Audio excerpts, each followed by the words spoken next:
gère, mais pas de note de service, pas de bonjour, monsieur l'avocat général. Mais ouvrez donc les yeux, tendez l'oreille et même la joue, cher tamponné, car elle ne sera pas de trop. Vous vous réclamez, si j'ai bien pu comprendre, d'une justice au singulier. Mais méfiez-vous, public. Indignez-vous, membres du jury. Car il n'y a pas de justice au singulier en ce bas monde, mais juste un flot torrentiel d'injustice plurielle. Vous semblez également faire l'éloge du parquet en disant que c'est une institution solide, que c'est une institution qui se bat sans relâche. C'est une évidence, et d'ailleurs, ma consoeur Christelle ne l'a pas contredit. Mais pour qui vous prenez-vous à la fin, en vous enchantant que tout va bien, alors que le vénérable noble ici présent est lui-même désenchanté? D'ailleurs, j'ai vu que vous avez fait un peu un karaoké d'extrade. Allez-y, chantez, chantez, chantez. Mais croyez-moi, vous allez déchanter maintenant.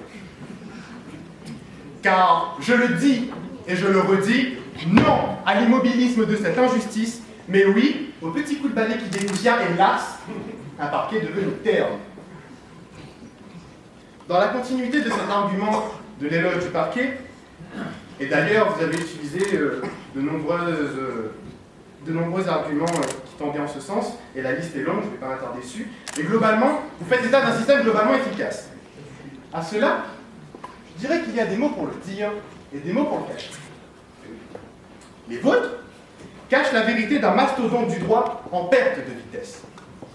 Les nôtres rétablissent justement cette réalité, hélas, en gain de lenteur. D'ailleurs, ce n'est pas sans vous rappeler qu'un système globalement efficace, surtout s'il fait l'objet de vigoureuses réformes, n'est peut-être plus efficace que cela.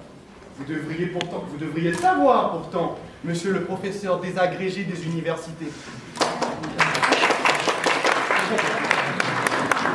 Vous faites également l'éloge du parquet en estimant que c'est une institution puissante. Mais qu'en est-il de son importance constitutionnelle? Quelle scène jouez-vous avec votre pyramide des mensonges à la fin? Vous affirmez que le parquet est important. Ok, soit. Mais où est le parquet dans la norme suprême? Où est ce fils perdu de la Constitution? Inconnu au bataillon, nous ne l'avons pas trouvé, nous ne le trouvons toujours pas. Mademoiselle, vous semblez également avoir soulevé le point que le parquet serait devenu plus indépendant. Je suppose que vous faites référence à la réforme de 2013. En ce qui concerne cette indépendance, je n'en serais pas si sûr. Car, en l'absence d'un véritable menuisier du parquet, le garde des Sceaux, et c'est d'autant plus vrai maintenant, en est encore avec sa barbarie de bûcheron. Je vous rappelle que le parquet, il est toujours soumis au bon vouloir du garde des Sceaux, qui peut lui demander un rapport de ses activités. Pourquoi? Eh bien, je suppose que pour que le bas blesse, évidemment. Car, après tout, CSN. Ça aussi, vous devriez le savoir, monsieur Fleureau. Mais nous vous pardonnons et sommes sensibles à votre détresse. C'est peut-être trop demandé à des personnes qui localisent l'Île-de-France en océan Indien. En conclusion, après le « je vous ai compris », moi je vous comprends, membres du jury. À force, ça commence à en devenir lassant.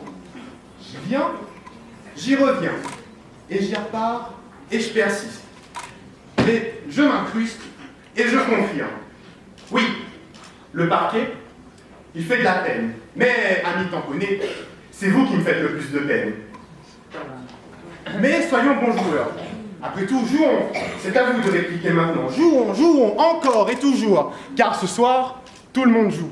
Mais sachez qu'à la fin, c'est vous qui perdrez. Je vous remercie.